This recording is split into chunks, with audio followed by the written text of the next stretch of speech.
دنیا میں آج بھی کچھ لوگ ایسے ہیں جنہیں اپنے دست بازو پر پورا بھروسہ ہے۔ دنیا فانی کی مشکلات کو ایک طرف رکھ کر یہ لوگ ہمت مردہ مدد خدا پر عمل پیرا ہیں۔ اپنے ساتھ ہونے والے حادثے کو بھلا کر یہ لوگ جوان مردی والی زندگی گزار رہے ہیں۔ مصدق جعفری عرف رضا استاد کا شمار بھی ایسے لوگوں میں ہوتا ہے جو ہمت مردہ مدد خدا کے قول پر عمل پیرا ہیں۔ چند سال قبل ہونے والے ایک روڈ ایکسیڈنٹ میں رضا استاد کا ایک بازو کام کرنا چھوڑ گیا۔ اپنی استاد کے مطابق شہر قائد کراچی کے کئی نجی اسپتالوں میں علاج کرایا مگر کوئی خاطر خواہ فائدہ حاصل نہ ہوا۔ اپنے ساتھ ہونے والے حادثے کو رضا استاد نے حکم ربی جانا اور زندگی کو ایک نئے انداز سے شروع کرنے کا فیصلہ کیا۔ موٹر میکینک کا کام سیکھا اور آج تائق روڈ نزد ڈولمن سینٹر پر باعزت روزی کما رہے ہیں۔ رضا استاد نے کبھی بھی اپنی معذوری کو راستے کی دیوار نہیں سمجھا اور جوان مردی سے تمام کام سر انجام دیتے ہیں۔ مختلف ہاسپٹلس میں اس کو دکھایا علاج کو، لیکن نہیں سیٹ نہیں ہو پایا ہاتھ،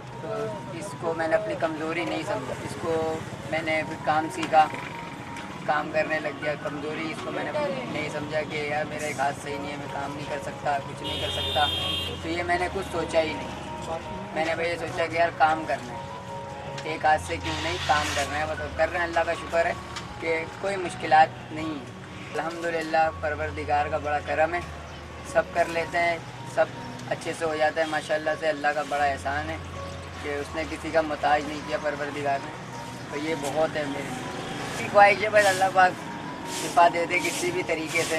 رضا استاد نہ صرف تائق روڈ کا بہترین موٹر مکینک ہے بلکہ ایک بہترین بائک رائڈر بھی ہے جو بائک کو اس مہارت سے چلاتا ہے کہ دیکھنے والے حیران رہ جاتے ہیں اور داد دیے بغیر نہیں رہ سکتے۔